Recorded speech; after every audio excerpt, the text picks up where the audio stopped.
coach and Scrum Master, and today I would like to talk to you about the way that we approach project delivery in Agile versus the waterfall approach. For the sake of this video, I am a professional baker and I specialize in wedding cakes. So I have an assignment. I have this couple that is getting married and they're asking for a 3-layer wedding cake. So what I do for them is I start baking, obviously, lovely cakes. 3, as they're asking for, 3-layer wedding cake. And then I'm doing the filling.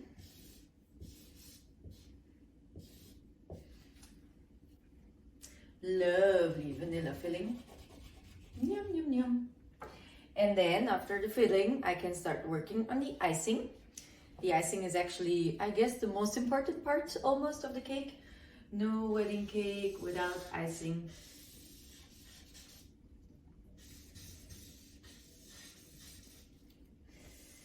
And let's make the icing pink. Okay, so I have the cakes ready. I have the filling ready. I have the icing ready. Now I can start assembling the cake. First layer, second layer, third layer. Lots and lots and lots and lots of pretty icing.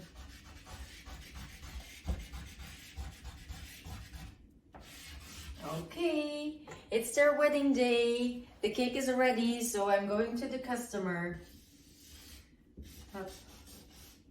There's a customer wearing a crown because the customers are always kings and queens. Dear customer, it's your wedding day. The cake is ready. Here it is. What do you think?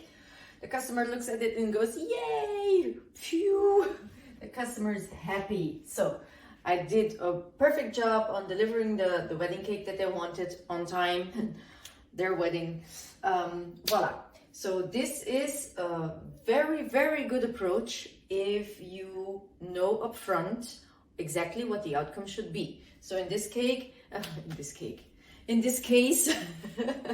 I knew upfront when it would be ready, when it should be ready, what it is that the customer wanted. They wanted 3 layers, they wanted the vanilla filling, they wanted the pink icing, and they wanted it to look in a certain way. So this is what I made for them. And it all worked out. The customer is happy. So just imagine that I have this wedding couple who is not exactly sure yet about what they would like their wedding cake to be like. In that case, this approach may be ending in kind of like a disaster. Imagine that I built the wrong cake and I presented at their wedding. And it's not what they had in mind. So a safer way to approach that is to go looking for the smallest thing that I can imagine to present to them already so that they can have a look at it and give me feedback on it.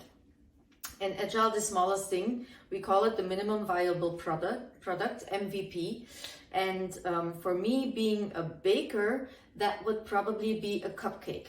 A cupcake made of the cake, that contains the filling that I'm going to put in it and the icing that I plan to use for their cake, so that they can already get an idea, a first idea of what it is that we could be working on. Okay, so this is the cupcake that I made for them. This is made of the same cake. It has the same filling. It has the same icing. I'm presenting it to the customer and I'm saying, dear customer, I made you a cupcake. What do you think about it? And the customer, the bride and the groom, they taste it and they say, actually, you know what? The cake is very nice. So yes, you can use this kind of cake. It's a Victorian sponge. And the filling, you did vanilla, but in fact, the bride loves chocolate. So could you maybe do chocolate instead? Yeah, sure. I say I'm a baker. No problem. I do chocolate. I'm the the queen of chocolate. And the icing, they're happy with the icing too. So let's say they are fairly happy with what I already presented them. They're not over the moon yet. I did not present a full cake, but that's fine because that was not the point. The point was for me to gather feedback so that I would know in what direction to go. Okay, so I'm now building the first actual layer of the cake, which will be a tiny one, of course, just to make sure that it's the right thing. Okay, so I'm doing the smallest one. Yep. And I made it a chocolate, just like they asked.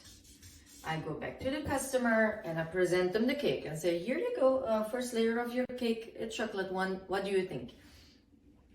They look at it and they talk about it with each other, and then they come back to me and they say, actually, you know what? The bride was very much into chocolate, that is true, but the groom not so much. But as the cake has several layers, maybe we could do a mixture. We could do some chocolate and we could do some vanilla. And if you would be able to do that, dear baker, me, we would be very happy. Of course, I want my customers to be happy, so no problem. I am very, very happy to do one chocolate and one vanilla. Yep, just like they asked. I go back to the customer again, showing them what it is that I made. Oh, I drew the happy face already. I'm running ahead of myself. But actually, yes, indeed. So also in this case, the customer was happy. They got what they asked for. They had a chocolate, they had a vanilla. So everything looks fine. And then I asked them, now for the third layer, because you wanted a 3-layer cake, what should I do? Should I do chocolate or should I do vanilla? And they think about it a little bit and then they say, actually, you know what? We're kind of, the groom tells me privately, I'm kind of afraid that if we only do the top layer in chocolate, the guests may not get any because the bride loves chocolate so much. So maybe it's a smart thing to do the biggest layer in chocolate as well, and then the middle layer in vanilla, and then the top layer in chocolate for the bride. So she has her own private cake. Sounds perfect to me. So I know again what it is that they want. I'm very happy to start building up the chocolate one for the bride, her own private little cake. She does not know it yet, it's a surprise. And then the rest. So big layer of chocolate now, so that the guests will have some too. One layer of vanilla, and then the layer for the bride. And because it's their wedding day now, I put the little figurines on top as well. The bride and the groom, yay! Happily together. Okay, so again, I go with my cake to the customer. It's their wedding day. Here it is, your cake. What do you think, dear customers? Is the wedding still on? Are we good to go? And yes, they are very happy. The wedding is definitely still on. Nothing bad has happened with the cake because we kind of did it together. So they were involved along the way from the very, very, very beginning. And they have been able to provide me with their feedback on what they wanted. So for me, it was actually rather easy to do. I did not have to guess anything. I did not have to imagine anything. I was pretty sure that after every step that I delivered, that the next step that I was starting on would be something that they actually wanted. Voila. Very nice. So this is a very different approach from the one in waterfall. Again, the waterfall approach is not a bad approach. It's a very good approach if you know exactly where you're going, what it is that you should be delivering. If you're not exactly sure, then this approach helps you along the way to avoid that you're going to the right and discover way too late that it should have been to the left. Okay? Also, imagine, because it happens, that I misunderstood.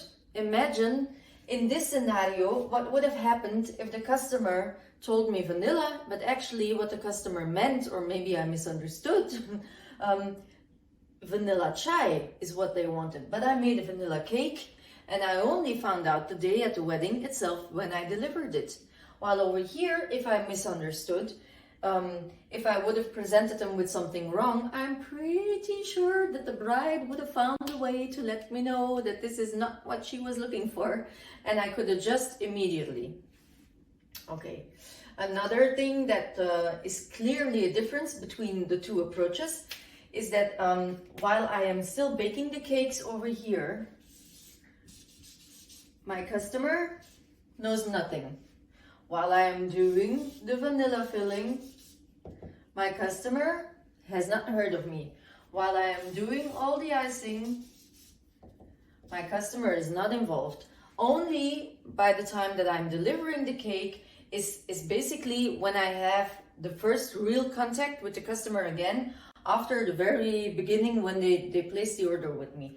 While over here, the customer is really involved the entire time. They're part of the process, part of the journey.